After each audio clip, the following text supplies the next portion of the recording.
Assalamu alaykum, mehriban vatandaşlar, ähli türkmenler. Hemmäňizi hoş gördük. Oňatça oturanmysyňyz? Men hemen şu gün öýde oturup, anha bir internet açaýyn diýdim. İnternete girdim welin.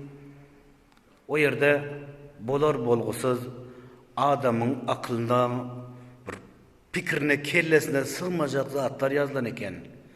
Ana Türkmenistanyň prezidenti ýok boldy, aradan çykdy diýip ýazypdyr da.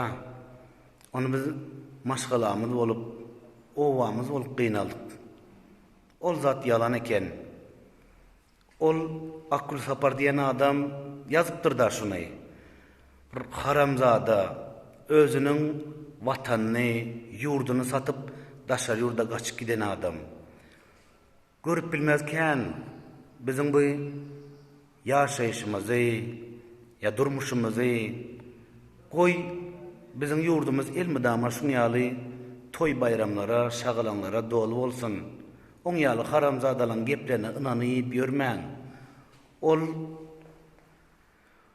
Ol Hudaýyndan tapmaly adam ol.